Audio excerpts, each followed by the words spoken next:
dan nge-spoil pacarnya. Nah ini dia, orang-orang saling berlomba, gue lebih keren, oh gue lebih kaya, oh gue punya apartemen, dengan cara hidup seperti parasite dan bikin-bikin cerita seolah-olah si pelaku ini udah punya segalanya, seperti kayak film yang judulnya Parasite. Nah kalau kalian udah nonton mungkin nih jadi kayak, oh pantesan nih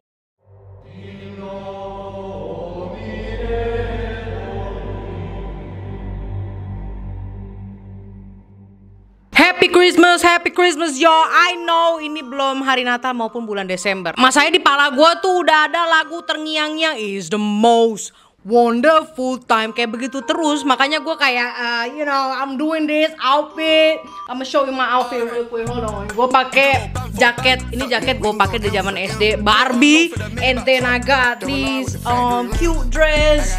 Ada kucing gue.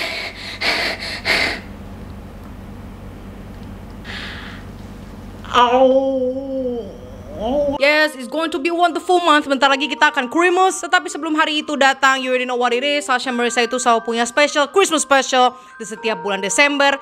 Sebenarnya nggak setiap bulan Desember juga sih, suka-suka sendiri gitu kan. But enough about me. Kasus kali ini yang akan gue bahas memang terjadi di hari Natal. Bener nggak sih hari Natal? Entar dulu, gue baca lagi skripnya, lupa lagi. Hey guys, Vigets, apa kabar? How are you? Hari ini welcome back to Paranormal Christmas Edition. Belum bulan Desember, terserah gue, suka-suka youtubernya. On today's entry for our paranormal case, kita balik lagi ke salah satu negara yang udah beberapa kali juga udah dibahas sih. Memang gak sesering bahas di Jepangan karena kan gue wibu gitu ya. Ini lebih ke Korean, yaitu memang bukan spesialitatisnya gue gitu kan ya. But this one really piqued my interest. Selain menjadi negara yang udah bisa jadi conversation starter, lo ajak deh setiap orang Indonesia, lu mau kenalan sama orang Indonesia, gimana caranya biar berteman, lu ajak aja ngobrol tentang Korea. Kecuali gue, karena gue gak ngerti apa-apa. I know nothing about K-drama. Itu yang nonton mak gue. Dan kalau misalnya ada yang ganteng cuma oh iya ganteng, kelar gitu. Tapi kalau yang keluar itu bentukannya kayak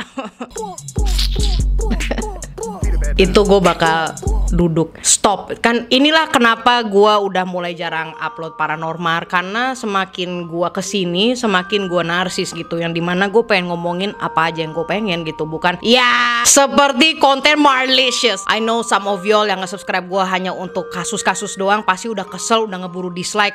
Hold on y'all, jangan sejahat itulah, say like let's keep moving. Ya seperti apa yang gue katakan ya, memang kalau udah topika Korea itu adalah sumber entertainmentnya orang Indonesia. Nah ya betul, kasus kali ini datangnya dari negeri Korea. Dan gue yakin kalian juga udah connecting the dots dari judul thumbnail gue, judul video gue. Here's Paranormal.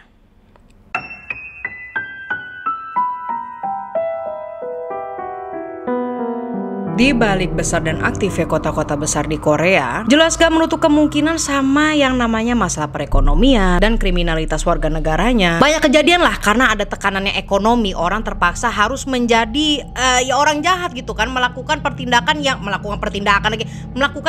yang di luar nalar. Tetapi beda nih dengan kasus yang satu ini. Kasus kali ini si pelaku rela mengeluarkan effort lebih besar cuma supaya dia bisa dibilang kelihatan keren gitu. Wah keren ya tuh cowok, dia tuh orangnya sukses, berhasil, banyak duit, tajir, dengan cara hidup seperti parasite dan bikin-bikin cerita seolah-olah si pelaku ini udah punya segalanya, seperti kayak film yang judulnya Parasite. Nah kalau kalian udah nonton mungkin nih jadi kayak, oh pantesan nih, sok banget gue ngomong gitu padahal gue belum nonton loh, scriptwriter gue yang nonton makanya dia tulis begitu. So with that being said, let's just get into the case. Kita mulai dari hari Natal. Jadi gue bener ya tadi intro, mulai dari hari Natal yaitu tanggal 25 Desember tahun 2022. It was 2 years ago, tapi gue baru bahas sekarang cause I just found out about it. Malam itu ada satulah perempuan yang kita kasih inisial A, yang kebetulan nih baru aja move in atau tinggal bareng lah sama pacarnya pada saat itu yang bernama Lee Kyung. Nah Lee Kyung itu nama si cowok ya, alright. Semoga nyambung. Lee dan si A, inget ya nih mereka pasangan, tinggallah di apartemen di daerah Paju. And now what happened, masih di malam yang sama, yaitu hari Natal. Si A keinget kalau pacarnya ini punya peliharaan 3 kucing dan 1 anjing yang belum makan. Jadilah fokusnya si A ya, cewek ini ya, berubah ke ngasih makanan dulu nih untuk peliharaan pacarnya. Di tengah-tengah si A nih ya lagi nyariin makanannya si kucing itu, dia membuka lah salah satu lemari yang setelah dia lihat isinya itu ada jasad. perempuan, seorang laki-laki. Dari sinilah si A langsung nelpon dan lapor polisi. Dalam hitungan jam kepolisian Korea itu udah berhasil nyari tahu lah siapakah identitas laki-laki tersebut. Identitas dari jasad laki-laki tersebut adalah seorang supir taksi yang pada saat itu berusia 60 tahun. Di sini kita kasih inisial B. And apparently B ini si supir taksi udah nggak balik-balik semenjak 20 Desember tahun 2022. Yes, it was like 5 days ago before Christmas. Nah, dari fakta ini aja polisi tuh udah menganggap bahwa pemilik apartemen yaitu Lee bersama pacarnya A sebagai tersangka utama. Secara gitu kan jasad si B itu ditemukan di dalam lemari apartemennya si Lee. Dilakukanlah tuh ya kan interogasi kepada dua orang tersebut. Ditanya sama Pak Polisi, emang kalian ini ada di mana pas malam tanggal 20 Desember 5 hari sebelum Christmas. Nah, pada malam itu kebetulan si Lee dan pacarnya A lagi makan malam sama orang tuanya A. Dan bener memang ada bukti CCTV-nya bahwa si A dan Lee itu menghabiskan makan malam bersama keluarganya A tuh. It was recorded in 4K. Sekaligus juga minum-minum soju. Nothing wrong with drinking alcohol, tapi ya mungkin dia lightweight kali ya, minum sojunya nggak tahu about 1 or 2 bottles. Akhirnya si Lee ini malah kebanyakan minum, mabok. Nah, dalam keadaan mabok begini, si Lee itu pulang bawa mobil sendiri. Nah, lo tanya lah, emangnya A nggak ikut sama dia, kan tinggal bareng-bareng. Nah, itu dia. Gue juga tadi stop dulu tuh pas lagi baca skrip, hold on. Dan pas gue scroll lagi, oh iya dia baru pindah itu pas di malam Natal. That is why pada tanggal 20 itu si Lee masih pulang sendiri. Dimana ketika seorang yang telah berpengaruh alkohol dan menyetir, terjadilah sebuah kesalahan. Di lampu merah yang ada perempatannya itu, si Lee ini tabrakan dong.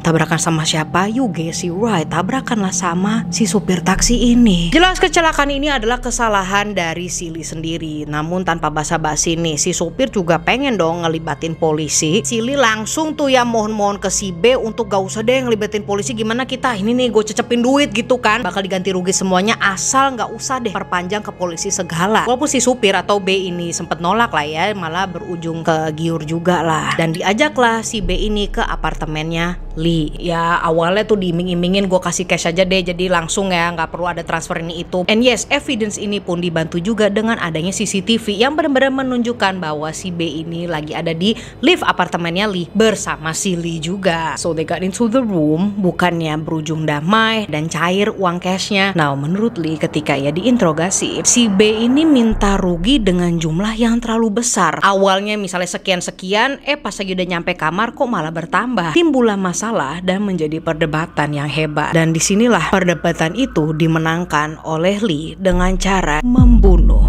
B dan meninggalkan jasadnya di kamar itu aja for a couple of hours, untuk beberapa jam. Barulah tuh, nih gua apain nih mayatnya. Akhirnya karena dia udah stuck, dimasukin deh itu jasadnya si B ke lemarinya. Setelah menghabiskan si B, Lee ini juga ngamanin HP-nya si B. Udah gitu mobil taksinya pula yang ada di bawah ya kan, dan riwayat GPS-nya juga dimusnahin. Now I know what you're thinking about. Gue langsung anggap ini kayaknya bukan pertama kali, kok kayaknya terlalu advance gitu ya. Gue tahu dia agak panik gitu, gue taruh mana ya, tapi the things that he did untuk nge-backup dirinya agak berpengalaman gak sih? Mulai langsung diambil alih HP-nya, biasanya kan ada yang dibuang langsung, terus riwayat GPS-nya dimusnahin. Ini bukan sesuatu yang gue bilang pertama kali. Masih ada bukti lain nih, si Lee itu juga ngebales-balesin pesan dari keluarga dan kerabatnya si B ini yang nanyain dia tuh, kayak kok gak pulang-pulang, lo inget ya ini tanggal 20, jadi kan pasti ada message lagi tuh besoknya lagi. Dan si Lee inilah yang menjawab pakai HP-nya B, bilang baterai sempet habis lah, baru beli charger lah, terus kayak mesti kerja lembur, macem-macem lah pokoknya. Yang padahal aslinya kita udah tahu bahwa si B itu sudah meninggal dunia di tangannya Lee. Masih ada lagi nih, si Lee ini juga memakai HP-nya si B untuk nyedot abis rekeningnya. Jadi dia kayak ada embengnya gitu kali ya, online bankingnya. Lee juga membuat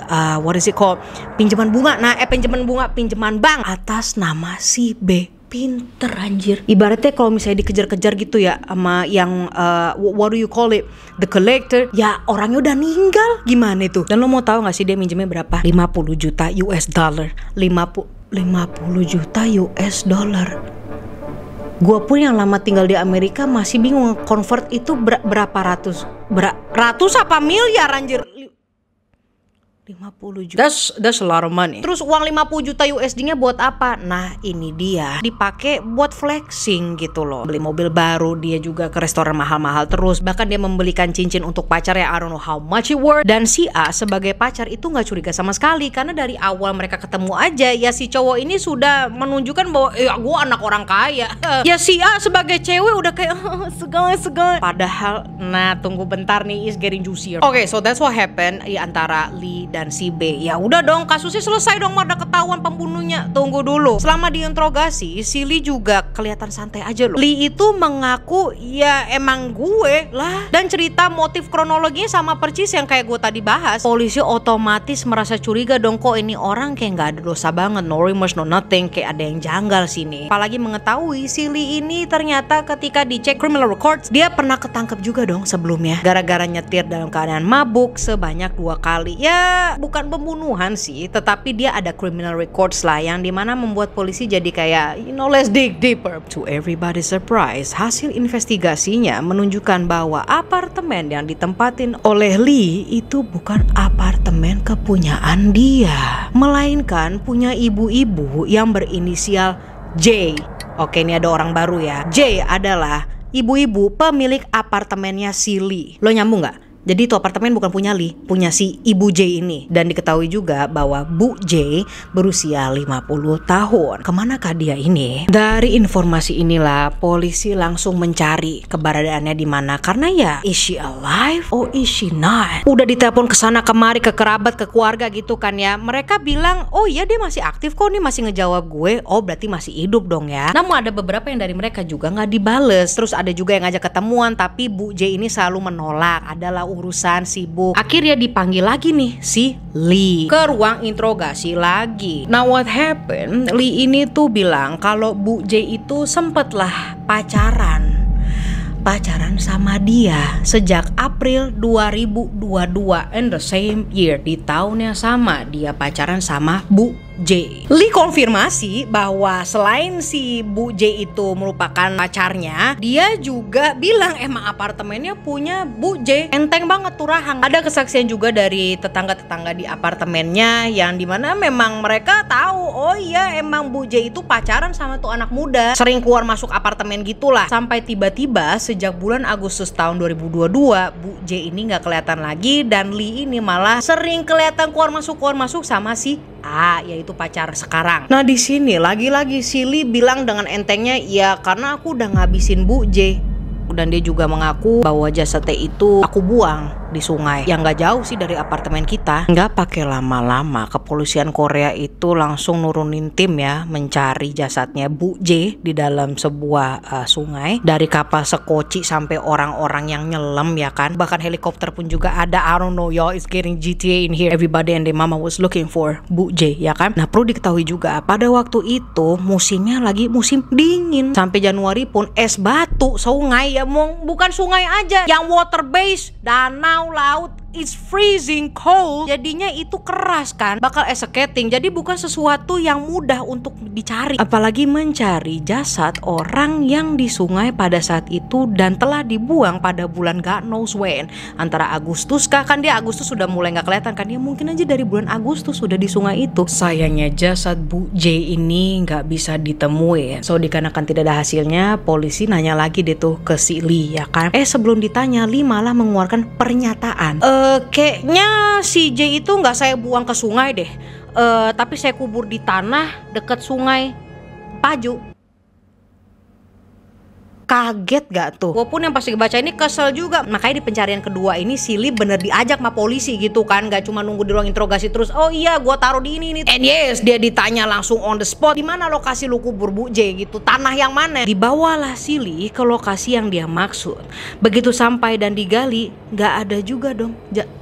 Ini bisa-bisanya satu kriminal ngerjain satu polsek Korea. Menurut kalian respon pihak kepolisian di sana tuh kayak gimana ya? Gebrak meja atau tepok tangan? Gue nggak ngerti, karena emang sama seperti kasus si Belly itu juga ngamanin HP-nya J. Makanya tuh kan kerabat sama keluarganya juga, nih dia masih aktif nih di online. Karena itu si Lee. Dan sama seperti B, tabungannya si J ini dikuras. Gak lupa juga Lee bikin pinjaman uang ya ke bank sebanyak 15.000 USD atau sekitar berapa itu?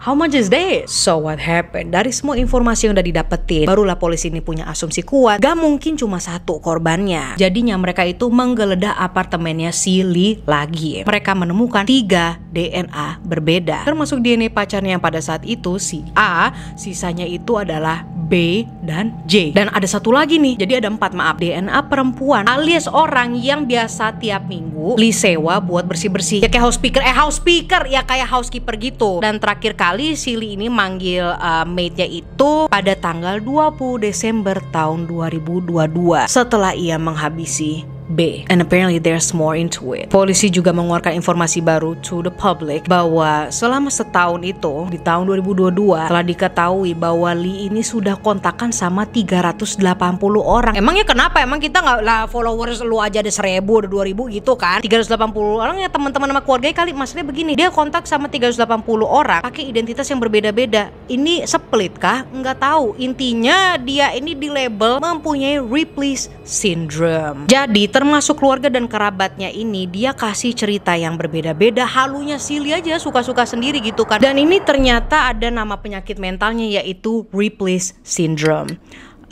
Gue taruh aja lah ya arti Ripley's Syndrome di sini. Dan ada juga fakta di mana bahwa ternyata Silly ini pernah lah menikah sebanyak 2 kali di tahun 2018. Tuh gimana konsepnya ya Ripley's Syndrome. Pihak kepolisian udah berusaha juga kan tuh buat ngubungin sebagian besar dari 380 orang tersebut biar kayak lebih digali lagi nih orang kenapa gitu kan ya.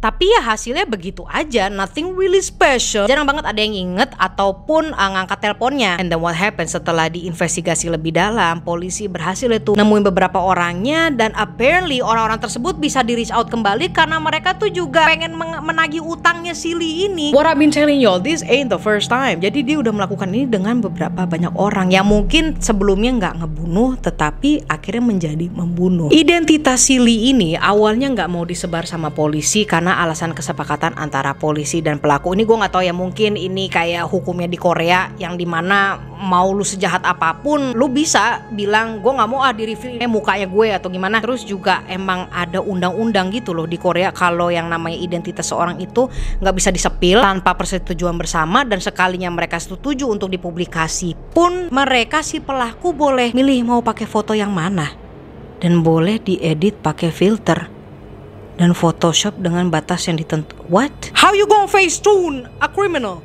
Gila, tadinya gue pengen bilang keren, cuma kayak gue salah penempatan kata sih. Maksud gue adalah lu bisa jahat di Korea tapi muka lu bisa di Photoshop buat ditaruh di headline news gitu. Nah tetapi kalau untuk kasusnya Silly ini, dia awalnya memang gak mau kan tuh sama sekali disepil identitasnya, namanya, mukanya kayak gimana gitu kan ya. Ya udahlah, keputusan itu diterima juga sama kepolisian sana. Makanya dia itu kemana-mana pakai masker. Nah makanya foto itu kayak begini, pakai masker mulu. But unfortunately mukanya ini gak sengaja kesepil lah setelah salah satu reporter yang lagi recording live, dia itu lagi lewat dari belakang gitu loh, ngerekam Silly dalam mobilnya yang lagi ngebuka masker. And then boom, otomatis lah ditonton Lee face reveal di TV nasional. Nah sebelumnya nih, tepat setelah polisi tahu kalau Silly ini ada hubungan 380 orang dengan identitas yang berbeda-beda, polisi udah bikin conference gitu buat nanyain kira-kira warga Korea ada yang kenal nggak ya sama Silly ini seserius itu. Nah tetapi karena mukanya itu belum disepil, ya pihak polisi juga it's a kind of a dead end. What are we doing this conference? Gimana mau ngenain mukanya ya kan? Apalagi bisa di facetune segala gitu. Hidungnya kecilin dikit dong, nah bibirnya agak ditebelin. Well the thing is, mau gimana pun juga Silly ini udah termasuk kriminal yang sudah menghabiskan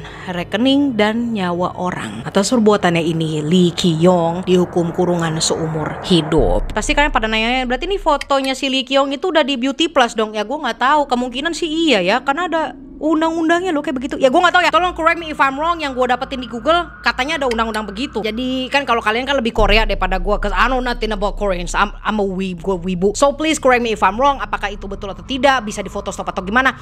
So that's what happened to Lee Ki-yong. Ending-endingnya dia juga tetap masuk ke penjara seumur hidup katanya. Dan buat kalian yang penasaran bagaimana nasib binatang peliharaannya si Lee Ki-yong ini, tenang, mereka itu udah diamanin lah sama Animal Rescue Korea. Ya sekian kasusnya Lee Ki-yong. And I guess that is it y'all. Thank you so much guys for watching today's Paranormal Special.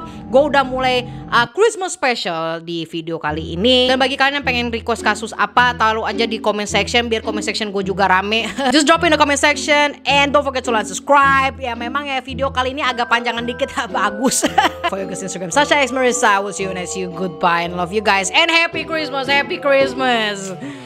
Anggap aja ini udah bulan Desember, apalagi gue udah kayak pakai like a little winter, and then ada ininya kan bulunya gitu, jaket Barbie. Sumpah gue ini jaket banyak ceritanya gitu kan, dari zaman gue SD. Ini bukan tentang gue. Gue tuh udah berapa kali bikin video paranormal, pengennya tuh ngomongin suka-suka gue gitu, Marlicious.